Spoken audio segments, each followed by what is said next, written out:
The procession began, just after 12:30, roughly an hour ago, after the massive Christian burial at St. John's. And we really haven't seen who we're talking about. We've been talking about her now for about an hour. Can we go ahead and bring up Officer Kerrie Orozco's picture in some fashion here, whether it be a split screen or a full screen? This is the officer we're talking about, Officer Kerrie Orozco, who lost her life in the line of duty. There she is, with family, and these are just so endearing photos of her husband, her stepson right there as well. Here she is again, and you can just see the joy in her face of being around family. 29-year-old, a 7-year veteran of the Omaha Police Department. Looks like they're making light of when she was pregnant. Excited, I'm sure, for baby Olivia to be born. This is another relative here. So these are pictures of her, again, having fun with her husband as they were awaiting the news. And here, right here, take a look. This is baby Olivia. I saw on a Facebook post, she talked about this kangaroo care, they call it, skin-to-skin contact she was having with her little newborn that they recommend when a baby is born premature, and she took such joy in that. We heard them talking about that today. Her family was so important to her, but even when she was with her little baby, she did miss work too. She was a cop who loved her job. That was with her mother there, Grand Canyon there. That smile, that light, bright smile on her face. Yeah, in all these pictures, smiling, and you can see very, very happy. There's her husband, Hector, and there's her stepson there, and as you can see, she was clearly the light of so many people's lives.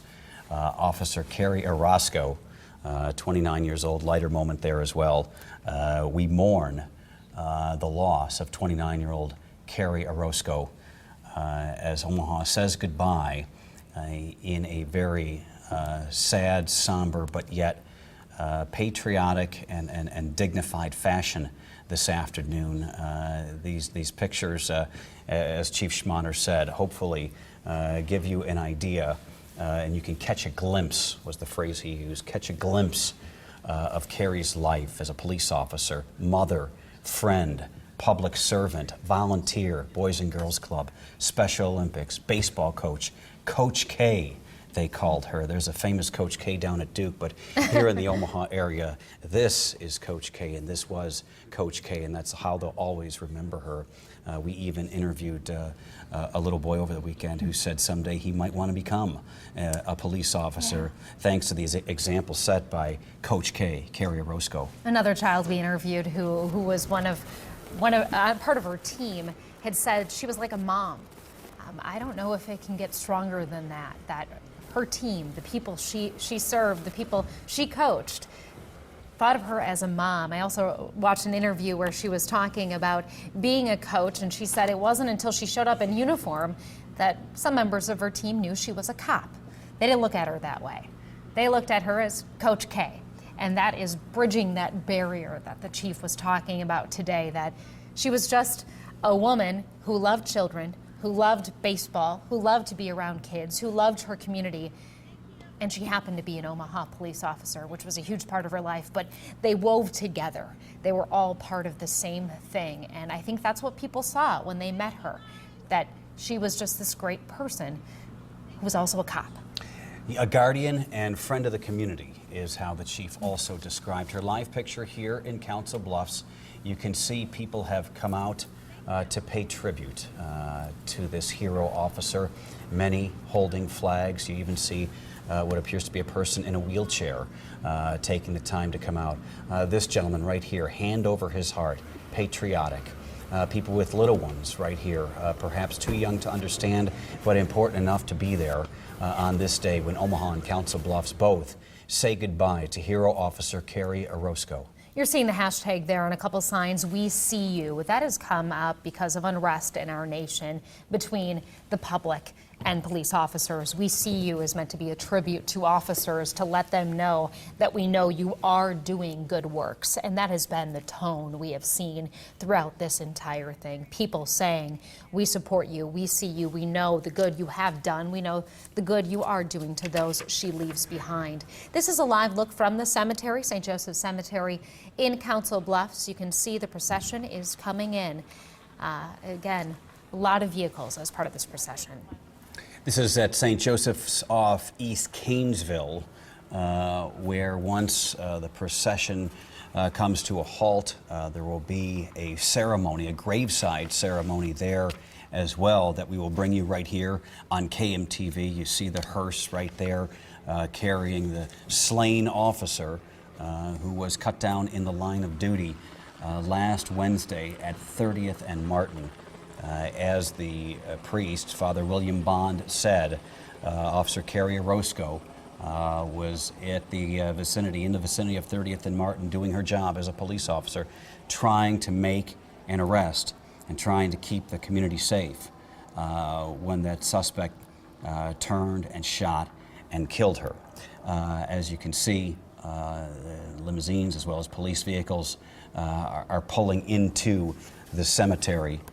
You're seeing at home what we're seeing right here on KMTV. This is St. Joseph's Cemetery in Council Bluffs off Canesville. And from here, there will be a structured ceremony that will include the mounted patrol with a riderless horse salute. Honor guards from across the country will be there. Bagpipes and drums will play. There will be a 21-gun salute. The flag, as Jenny had pointed out earlier in our procession coverage, will be presented to the family.